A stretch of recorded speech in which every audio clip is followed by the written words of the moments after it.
After Jacob's tense reunion with Esau, the Torah relates a heartbreaking scene. Dinah, caught in Shechem's web of charm and manipulation. But her story isn't as far from ours as we think. The same seduction that overpowered her emotions still whispers to us today. Discover why what feels right in our heart isn't necessarily right for our soul in this week's 5-Minute Torah.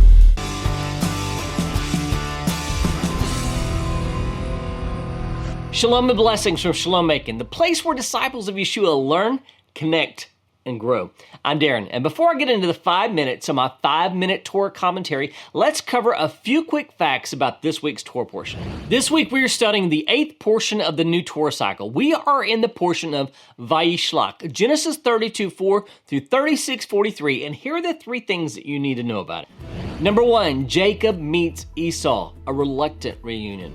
It had been more than 20 years since Jacob had last seen his brother Esau, and the last report he had heard was that Esau wanted him dead. So when Jacob learned that Esau was approaching with 400 armed men, his fear went through the roof. Jacob quickly devised a plan, sending malachim ahead of him in an attempt to appease his brother. But who were these malachim? The Hebrew term can mean either messengers or angels. Which did he send? Good question. Thankfully, when the brothers finally meet, the reunion is peaceful. Esau even offers to escort Jacob back to his camp, but Jacob politely declines, saying his children and livestock will slow him down, essentially telling Esau, "Don't wait on me. You go ahead. I'll catch up with you later." Much later.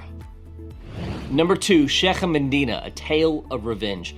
After settling on a plot of land near the city of Shechem, Jacob and his family tried to establish peaceful roots. But one day Dinah, Jacob's daughter, went out to meet the local women and was kidnapped and seduced by Shechem, the son of Hamor the Hittite. Hamor approached Jacob, requesting that Shechem be permitted to marry Dinah, and asked what price would be required. When Dinah's brothers heard what had happened, they were furious, and rightly so. They devised a plan. If Shechem wished to marry their sister and intermarry with their family, then every male in the city must be circumcised. Shockingly, Hamor and Shechem convinced the entire male population to comply.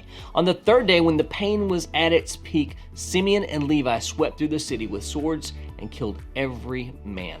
Number 3, the death of Rachel, the birth of Benjamin.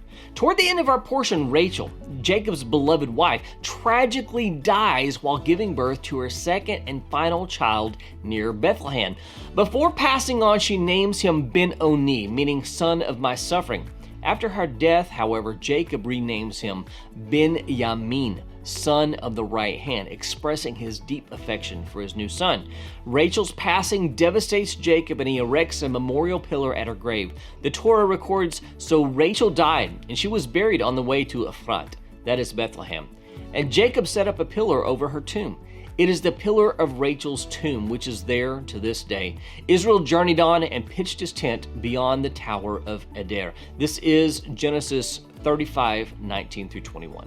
The Tower of Eder is Migdal Eder, meaning the Tower of the Flock. Hanukkah is just around the corner. If you want to have a great family experience for Hanukkah, be sure to pick up your copy of 8 Lights, my Hanukkah how-to and devotional that will make each night of Hanukkah a night to remember. It has over 150 5-star reviews on Amazon and has consistently been in the top 10 bestsellers from Messianic Judaism in the weeks heading up to Hanukkah. And it's available on Barnes & Noble as well. So, if you want to have fun and learn to be a better disciple of our Master Yeshua, then check out my book, 8 Lights, using the link below. This week's Torah commentary is called The Irrational Lure of Self-Destruction and comes from my book, 5-Minute Torah, Volume 1. This week's Torah portion covers a lot of territory. We begin reading about Jacob preparing to meet his brother Esau after his departure from the house of Laban. From there, we read about his wrestling through the night with what appears to be an angel of God.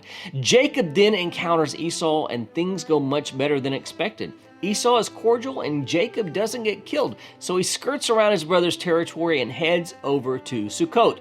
But after this, we read a sad incident in which his daughter, Dinah, is seduced and defiled by a man named Shechem. Let's examine this incident a little more closely. When Shechem first saw Dinah, he immediately desired her. He knew he needed to do whatever it took to get her. Our English translations make it appear that he simply found her alone and had his way with her. He says he seized her and lay with her and humiliated or violated her. This is Genesis 34:2. The next verse, however, seems to indicate that Shechem had a genuine love for Dinah. It says, "And his soul was drawn to Dinah, the daughter of Jacob. He loved the young woman and spoke tenderly to her." This is Genesis 34:3. Even more confusing is the Midrash's account of how Dinah was rescued from Shechem. Commenting on the Torah's account that they took Dinah out of Shechem's house, Rabbi Yehuda says they dragged her out against her will and departed. This is Midrash 80:11, commenting on verse 26. At first, this doesn't seem reasonable. It seems clear from a plain reading of the text, at least in English, that Dinah was being held against her wishes. A quick examination of the Hebrew, however, helps shed light on this. In Hebrew, the phrase, "he spoke tenderly to her," in verse 3, is more literally translated, "he spoke to the heart of the young woman." Vaydaber alev hana'ara. It seems that Shechem was what we call a smooth talker. Whether the relationship began with this smooth talk or not, it seems clear that Dinah's emotions were being played upon at some point along the way and kept her from leaving him. In today's terminology, we would call situations like this codependency. In a codependent situation, a woman will continually return to her husband after being abused because she believes his love for her is sincere despite his abusive behavior. This isn't rational behavior. But Dinah and other women in similar situations are not the only ones who fall prey to the devices of seduction. We all do. If we have ever sinned, then we have to realize this power, because in order to sin, we first have to be deceived into believing we will derive benefit from our sinful actions. Although we may know the harmful effects of our bad choices, making rational decisions is extremely difficult when we are being seduced. We are no longer thinking or acting rationally. We say and do things that we would not do otherwise. Often, our desire for immediate gratification is what gets us to this point. This is often the case when it comes to establishing beneficial habits such as prayer, study, or even exercise. We have a desire to pray, study, or exercise, but rather than stick with our commitment, we fall prey to the allure of distractions that promise to deliver more immediate satisfaction than our original plan. When and how does it end? It ends when we keep our eyes on the prize that awaits us. If we are constantly distracted from the goal of the kingdom and the things we must do to pursue it, the enemy will easily seduce us into accomplishing his goal instead of ours. We must be ever vigilant against the deceptions of the enemy and the tricks he implores to lead us down paths we would never travel in our right minds. When Yeshua warned his disciples about vain repetition, was he criticizing Jewish liturgy? Most people think so, but is that really what he was saying?